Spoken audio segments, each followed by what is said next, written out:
The sponsored program paid for by Robin Gwaltney, Gwaltney Group, RE/MAX Results.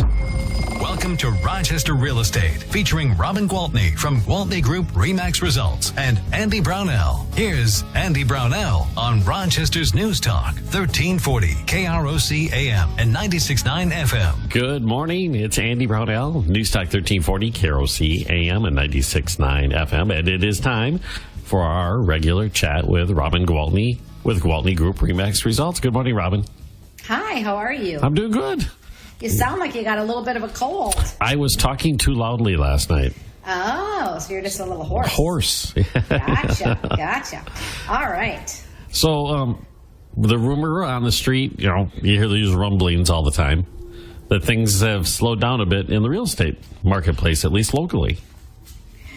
So this is what I say when people ask me about that. I say, now, imagine that you're driving on an open highway and you are traveling down the road for many hundreds of miles at 100 miles an hour. Now you slow down to 65 miles an hour.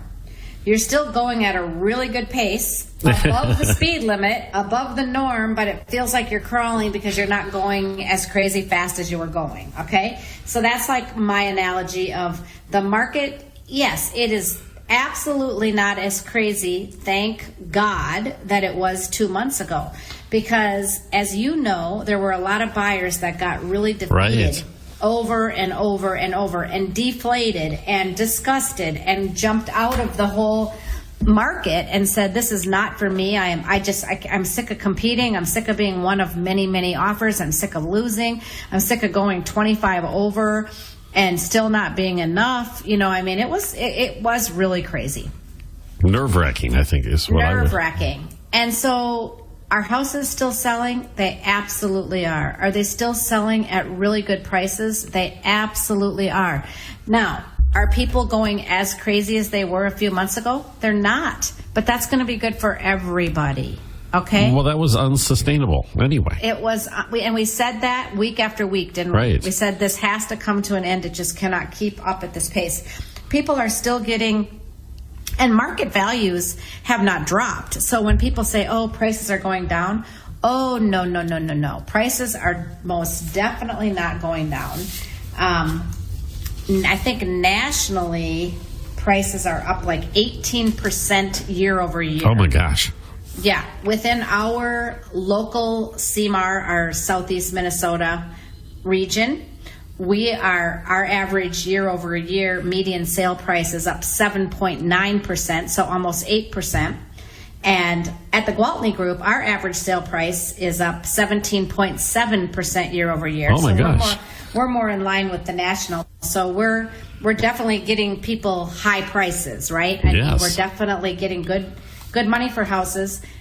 So I will not say that anybody's losing money on their houses. Okay? No. They may not. Everybody's making money. Prices are up. And I cannot say that loudly enough and enough times, because I don't want people to think, oh, geez, I missed the boat. Oh, yeah. Now my house is going to go down in value. It's not going down. You might not have 16 people fighting for it, but you are going to get somebody who's going to pay you what it's worth. What is the old saying? It's all relative, right? It's all relative, yes. And so what you're telling me as well is, if I compare this to what is traditionally the term used, balanced market, is that correct? Right, yes. So we're still not a balanced market. We're still seller's market. Okay. Absolutely. What people are reading, people tend to just pick up on some negative headlines or a few words, and then they think that the whole market's falling apart. So, I read an article about there's no houses available for us flippers. There's people that make a living buying houses, flipping them, and then turning them around and selling them to somebody else, and there's nothing to be found for those guys to buy and flip. Well, again, nothing lasts forever, right. Just like that foreclosure market. So I'd say to those people, now maybe you just become a remodeler, if those are your skills, and help those people who bought houses that were in disrepair because it's all they could get their hands on. There's going to be work. It might just shift a little bit. Sure, and that the flippers market is a sign of an unbalanced market, right? That Correct. There's a gap in there that they can somehow operate in. Yeah. Flippers struggle to find enough fixer-uppers. Well, yeah, because even people who are looking to find houses to live in were having a hard time, right?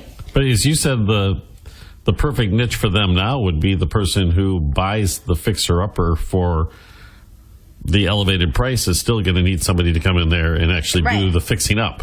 Exactly. So there's going to be work. It's just going to shift a little bit to what scope of work they're doing, basically.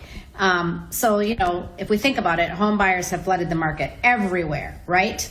And because of that foreclosure moratorium, that definitely removed some potential inventory. Some people who may have lost their houses because they lost their jobs didn't.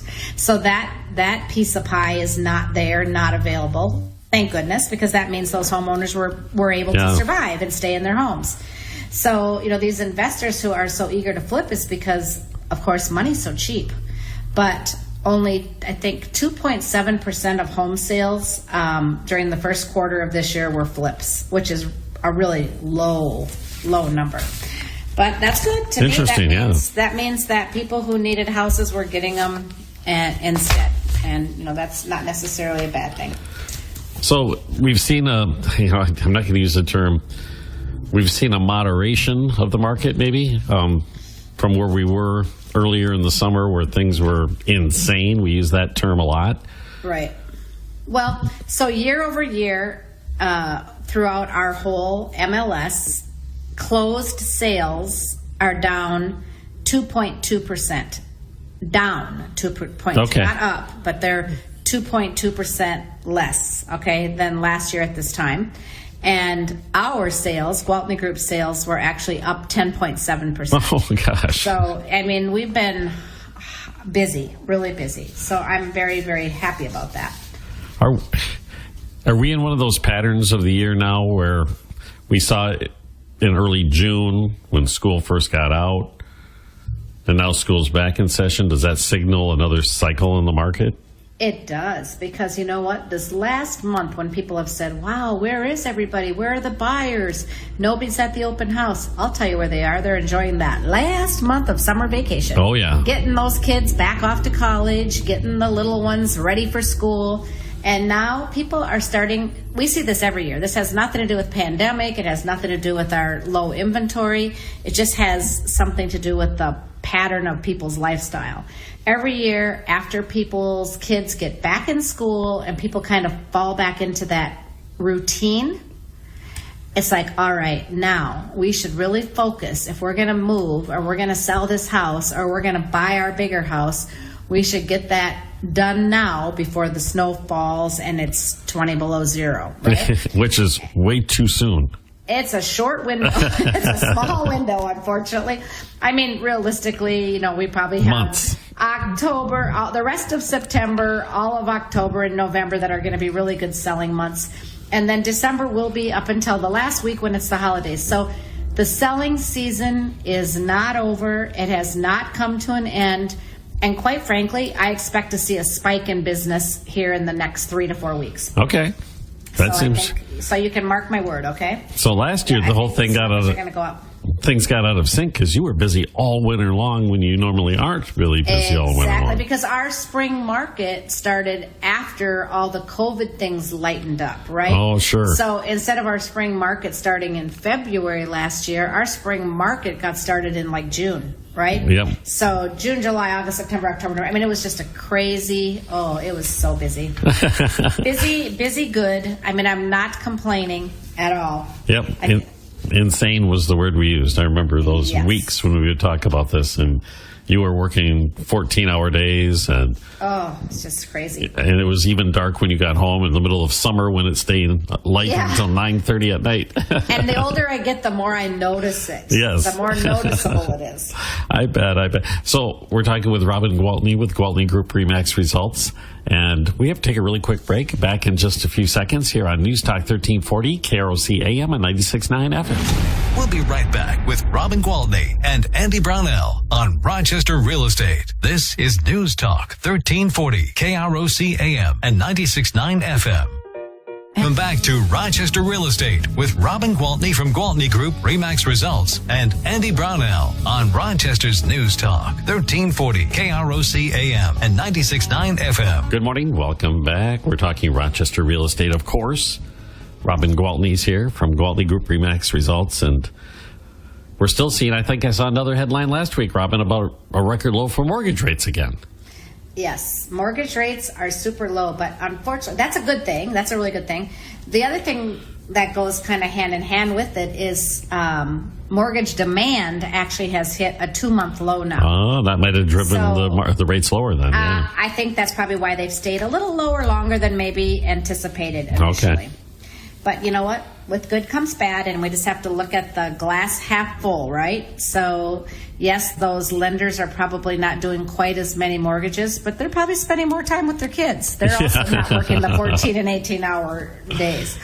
So, year over year, the gauge of housing demand as far as the mortgage applications, there's a lot of cash buyers. Keep that. Yep. That plays a part, too. Sure. So, and to win in the multiples, there has had to be a lot more cash buyers. And I want to clarify, because people are like, wow, why don't I have stacks and stacks of cash and I can't go buy a house?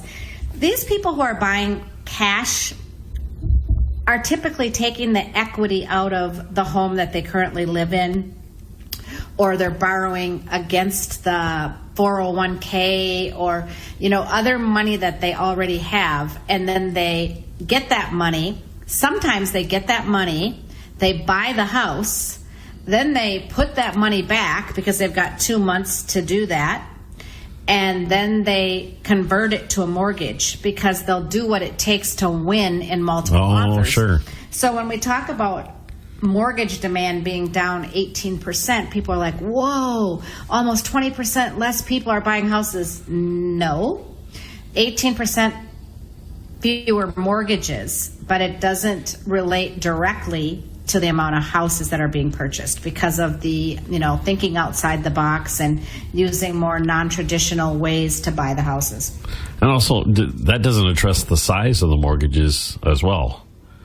The dollar amount could still be way up there.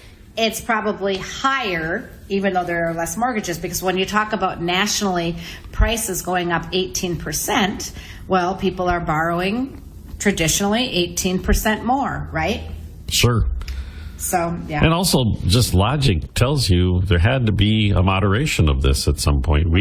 This has been going crazy since, the spring of 2020. I have honestly lost track. I don't know. I was writing an email to my team yesterday, and I was talking about it's already September 10th, and I'm thinking, how did that happen? Yeah. Honestly, how did that happen? But here we are. Here we are, yeah. Headed towards another, we have a few months left. We just discussed that. We have at least 3 months before the snow flies, or hopefully before the snow flies. But yeah, I think so. So I just wanted to say one more thing about mortgages. Yes, absolutely. Before I get off track. The average interest rate on a 30-year mortgage over the board is still hovering right at 3%. Okay, so rates are still phenomenal.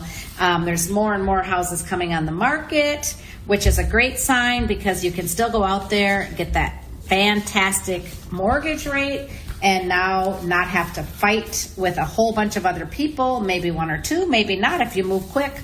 So it's good. It's still a really good time to be a buyer. So those folks who stepped away back in the summer when it was really super stressful, they might have lucked out and made the right decision. And guess what? That's exactly the surge I expect to see in the next 3 to 4 weeks. Those people who haven't given up that idea or that dream of buying a new house, but just had to step back and take a breath.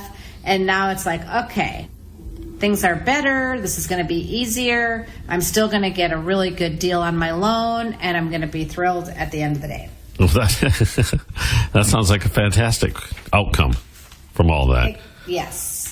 I know there's a house near me that was on the market for over 2 weeks, almost 3. Oh, my gosh.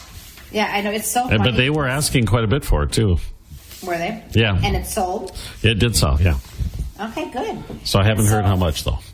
Well, you'll be able to tell once it's closed. Yep. But if you want to know, you can just call me after it's closed, and I can look at it. Yeah. But that was kind of my barometer. I was kind of watching that. I get calls. People will ask me like, "Hey, can you just check on something for me? I noticed that the sold sign went up, and I'm just curious." And I say, "Well, once it's closed, while it's pending, I cannot share that information, even if I know it.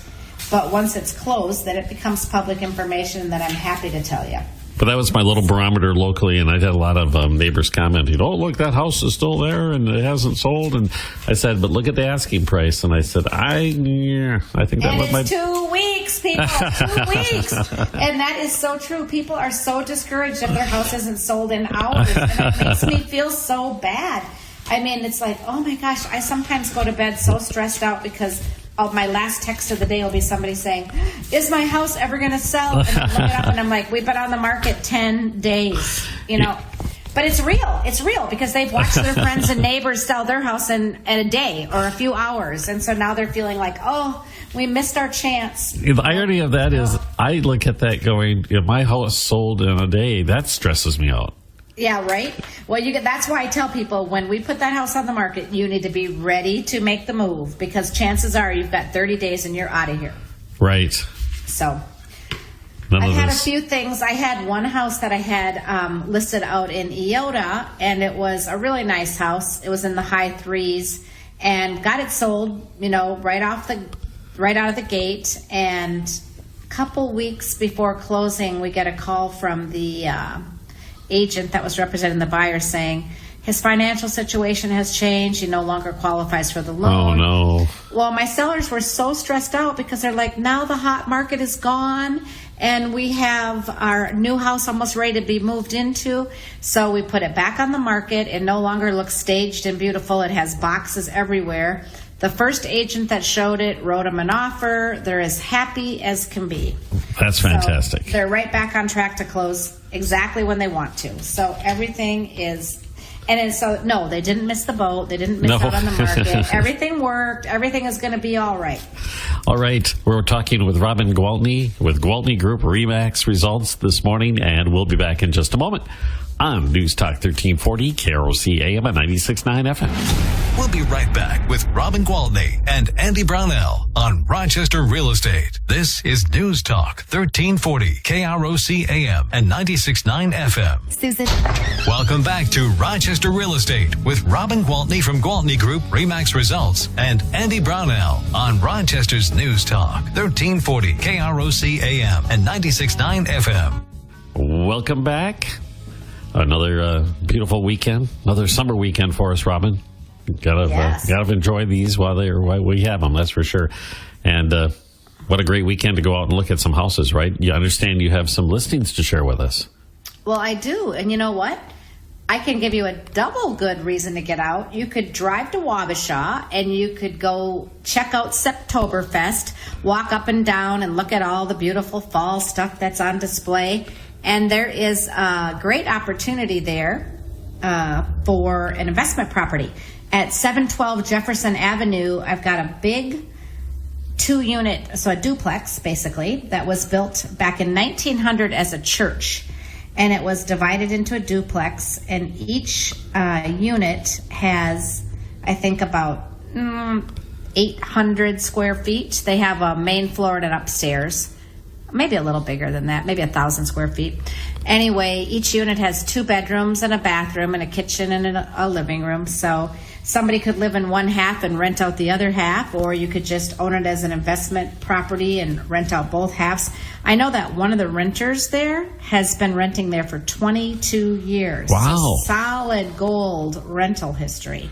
That's $174,900. Wow. That's... I think this is the first. $174,900. I think this is the first time you've brought an investment property to the radio program. And this is a hot little one. So $174,900. You can own. You can have 2 renters, or you can live in one half and have one renter pay your mortgage payment. So great deal. Excellent. I've got another nice, affordable, great little house at 929 8th Avenue Southeast. 2-bedroom, 2-bath, 2-car garage, built in the late 30s, and it is another little dollhouse. It's about 800 square feet, but it's $189,900. Okay.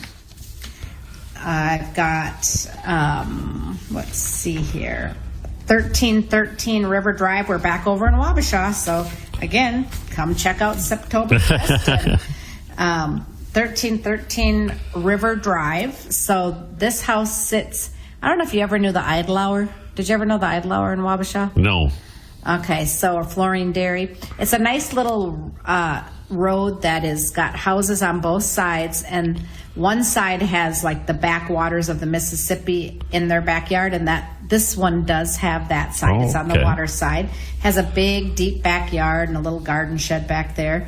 3 beds, 3 baths, 2-car attached garage, built in 1993. Has a newer 3-season deck or porch put on the back with all the maintenance-free decking that looks out over the backwaters. And that one is $365,000. Wow. Do you have access to the water from those kind of properties? Some of them you do. This one, I think there's like a shared dock. Some of the ones further down have like private docks and stuff, but yeah.